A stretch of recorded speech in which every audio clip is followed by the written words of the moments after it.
Hello there, Alaskans, wherever you are. Welcome to the Must Read Alaska Show, coming to you from somewhere in Alaska. This is the place where we talk about, you guessed it, Alaska, where we keep the mainstream media on their toes and where we are standing up for what's right in a world run by leftists.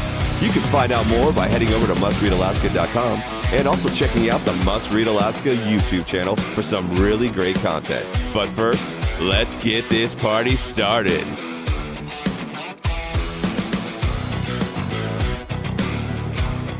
What's good, Alaska? This is Scott Levesque, and you're listening to the Midweek Edition of the Must Read Alaska podcast. Thank you all for joining in today. Very excited. We got a special guest again. He's gracious enough to give us some time. But before we get into that, as always, if you could just take a minute and give us a 5-star review, that helps this podcast immensely. It helps with search engine optimization. It helps when you're looking at specific topics that we touch on here at Must Read Alaska.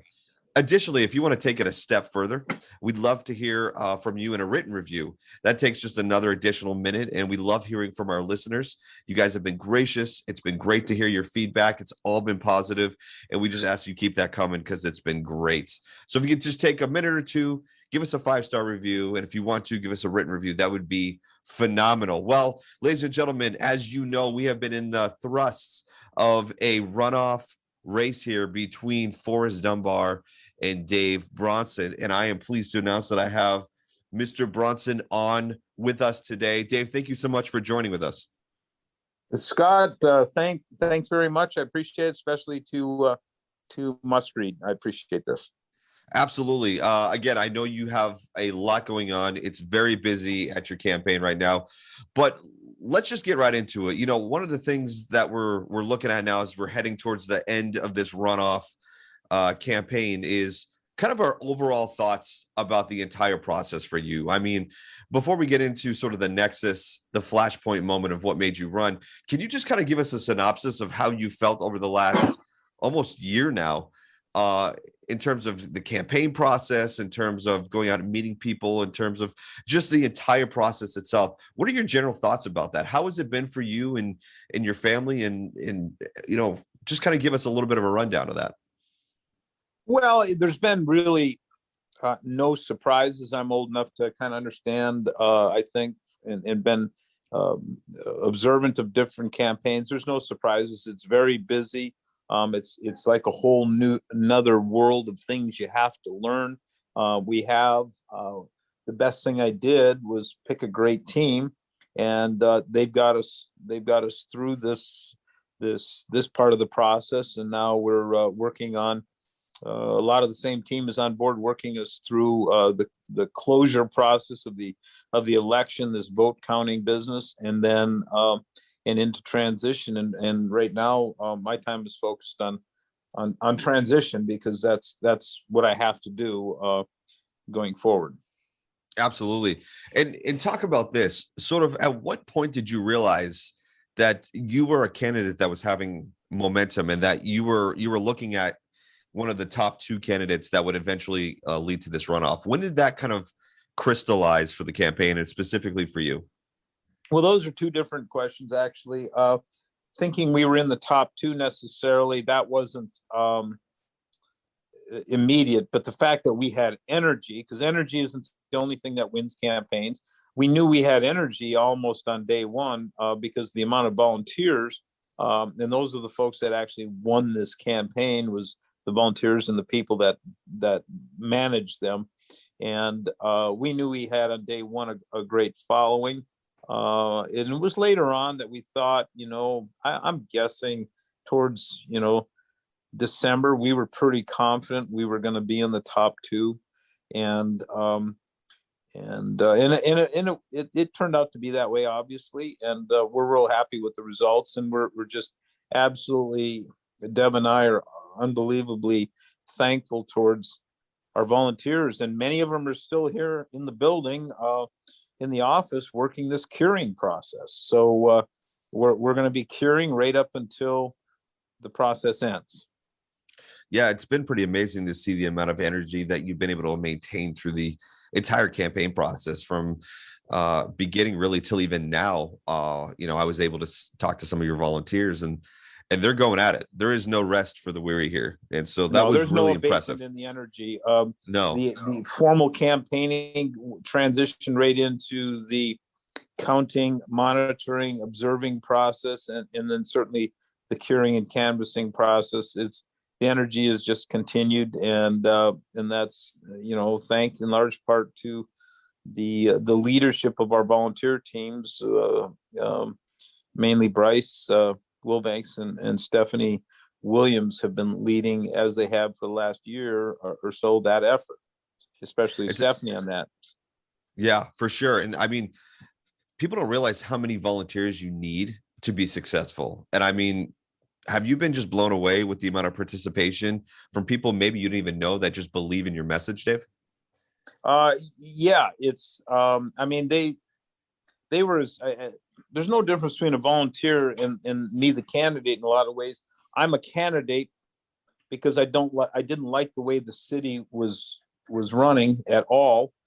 It was shocking, quite frankly, and that was the same motivating influence for the volunteers, because I talk to them every day, and they're doing their part. I'm doing my part. We're all working, pulling on the same end of the rope, and this is what it's brought us to. So and they know they're not doing this for me. Because if you had asked me 12 months ago if I was ever wanted to be a politician, I would have laughed at you. But it's worked out, and we're at where we are at because everybody did their part. Yeah, that dives into really my next kind of set of questions that I have for you, Dave.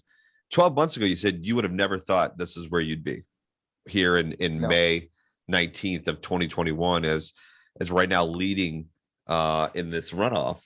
And it's pretty amazing, Dave. I remember, obviously you and I were at a lot of those events in the summer of 2020. I definitely remember the moment that you publicly announced that you were running for mayor here in Anchorage. But let me ask you this: what was sort of the flashpoint moment for you?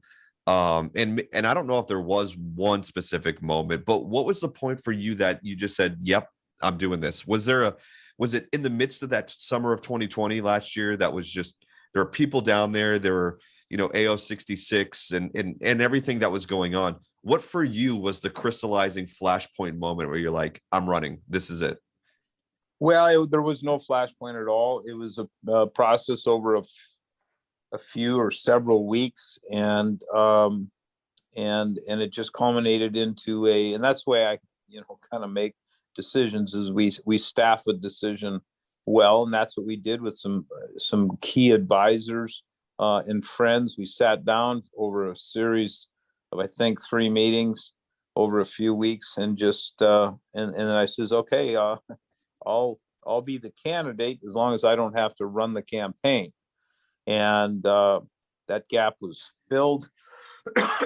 The interim or the lead-in manager, that job was picked up, and then we transitioned at the first of the year to a formal campaign group that does this professionally, and between those two groups of people, it got us here. Yeah. And again, I'm not as so full of hubris that I think that I got us here. I was the guy standing there with the right message, believing the right things and communicating them. But without the team, none of this happens. You can be the greatest, literally the greatest candidate in the world, and if you don't have a team, you're not going to win. Yeah. No, again, kudos to your team. You do have a phenomenal team out there. The question really is this: before we wrap up sort of the overall campaign thus far, Dave, was it a right formula? I know you talk about team, but your message, I've talked to many people, including small business owners, people that were just there during the many nights at the Levesque Library when they were protesting. Was it just the fact that your message was at the right point at the right time, in which was a pandemic that was essentially killing the economy here in Anchorage? Do you just felt like your conviction it aligned? Everything just seemed to align. Do you feel that way? Well, again, that's what I kind of get at, but let's be factually clear. and I don't mean to alienate people, but we need to be precise on our terms. The pandemic did not kill the economy.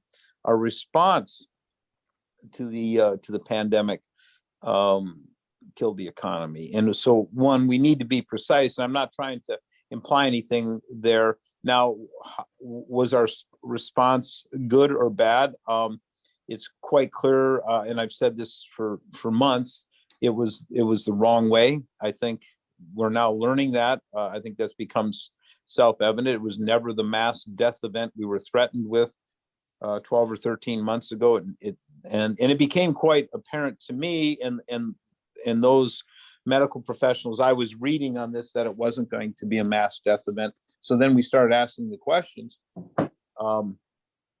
Why do we continue to do this? And why did we continue to do that? All the shutdowns and the mandates until just last week, in phase, they eventually phased them out. But I think it was a very unscientific methodology that they used, or rationalization that they used. And but we're here. We got to keep looking forward. My job is as mayor, if that's the way it turns out here next week.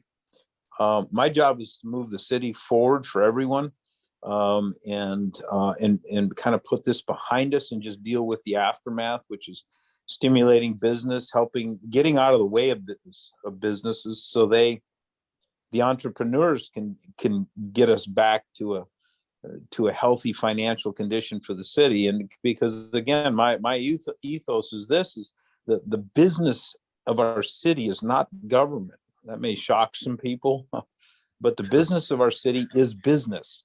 Right. And business pays the bills. They pay the wages of our great muni employees and non-government employees, which pays the property taxes and all the other taxes that's how we create the revenue, which makes the city function as a government. And people just seem to have forgotten that the very fundamentals of society. I'm a very much a pro-government guy, but I'm a small government guy, and I think government needs to be less intrusive and govern less. But what they do choose to do, or what we're going to choose to do, they need to do it very well, because the taxpayer deserves that. No, I agree. No, that's well said, Dave. I appreciate that. Well, let's just talk about the hypothetical, because there are some news outlets out there right now that are just kind of running with the hypothetical. And one of them was the Anchorage Daily News, ADN. And they did sort of an op-ed over the weekend with their editorial staff.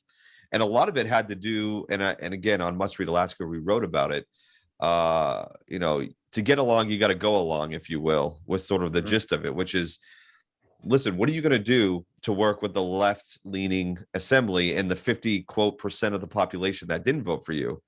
I don't know if you've read that, but have you, in your mind, have you started to formulate a way that you're going to work with the assembly if you are elected? And this idea that 50% of this population voted against you, it just seems like they took the worst possible take on this election. It was, 50% don't like you, so whatnot. Didn't seem very unifying, Dave, is what I'm trying to say. Well, a lot of elections, many elections are, especially in this day and age, are not landslides. So every politician that comes into office is faced with this same thing, this 51-49 split of percentage of the split. And of course, we're going to have about 91,000, 92,000 people out of 291,000 people, roughly 240,000 ballots. So not everyone has spoken, but that all aside, I'm here to govern for everyone. I've said this many times over the campaign that I will agree with even the most left members of the assembly on probably 80% of the things, because we all need to plow streets and fix potholes, and potholes don't care. George Martinez always said this. I think it was, the potholes don't care if you're a Republican or Democrat. There's still a pothole, and that's right. That's a good ethos. On the 20% of things, for example, the $51 million that they spent last night in one night. So remember, 10% of the budget for the entire muni budget was spent last night. And I'm against that. And we know what they're doing. They know what they're doing. They're trying to they're trying to create encumbrances for me that they think I will be compelled to abide by, but we will look at every last expenditure and we will see what's actually going to happen. And they may be partially successful on some of those things. It's the nature of the business, but they haven't even looked at, and of course the more moderate John Weddleton and the two conservatives, Crystal and Jamie, they voted no because they wanted to delay the decision. And that was, John and Crystal and Jamie, they made a good decision. This new spending, we know what it is. Everyone knows what it is. It's a political move to create problems for me going forward. And so I guess the question would be then, are they going to work with me? Because right now they demonstrated last night that, remember, if this gets settled, it's roughly 50% and 49%. And I'm going to say 50% or 51% of the population disagrees with them. And are they going to work with me? Because we've got to get our spending under control in this city. That's just the path we are on. Is clearly not fiscally sustainable. And I've learned at my age, you never argue with mathematics. And so they shut down the economy for almost a year. And we don't even know what the net results of that shutdown are economically, therefore financially. And then they spend in one night, a month before they 6 weeks before they go out of power, they spend 10% of the entirety. That's foolishness. So ask them if they're willing to work with 50 or 51% of the population that I think, or of the electorate that I represent. I think that's a great point, Dave. And here's why I think that's a great point. I think you hit the nail on the head. The ADN comes out with an article this weekend saying, are you going to work? You, meaning you, Dave Bronson, if elected, are going to work with the assembly and the quote 50% of the population that voted against you. And yet the demonstration on Tuesday night was just the exact opposite. And it goes, this is me talking. It just goes to the narrative that's always there, which is do as I say, not as I do. And it was absolutely, it's blatantly absurd to spend $51 million in one night like that. You're absolutely right. They knew exactly what they were doing. They know they're trying to make a headache for you. They know that by spending this money, there are things that are quote promised. And it's again, it's one of those things I look at and I go, man, you guys just know how to put your foot in your mouth when it comes to this. So I do agree with you. I think you were very eloquent in saying that. But let's turn the table now. There is going to be 51% of the population that did vote for you.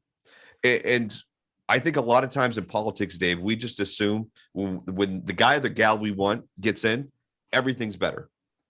People don't realize this is not a speedboat. This is an aircraft carrier. And it takes time to turn the ship around. And so, it does. And people think automatically that they're going to go from devastation in an economy that's been draining the toilet to all of a sudden now we're just flowing with cash. That just doesn't happen. As example of last night on Tuesday night and what happened. So I guess what I would say is, if this runoff does show that you win and you've got 51% of the vote, what can people expect from you? Well, first and foremost, fiscal responsibility.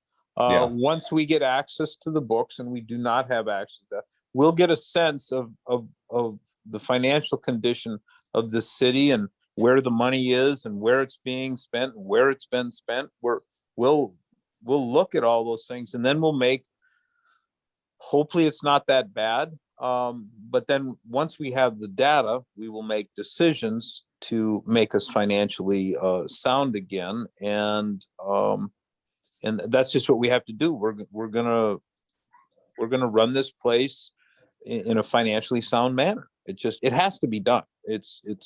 Republican or Democrat in the office at this point, after a year of shutting down many of our businesses, which create the tax revenue, which goes to government. And and especially in spite of, the folks across the city just got a big bump in their property taxes because of this very same problem, and this failure to understand, or to failure to recognize the debts that we had, which had compelled us to recalculate how we do property taxes, which resulted in not in a decrease in property taxes, but a significant increase. So that's got to be addressed, and we will do that once we get access to all the data.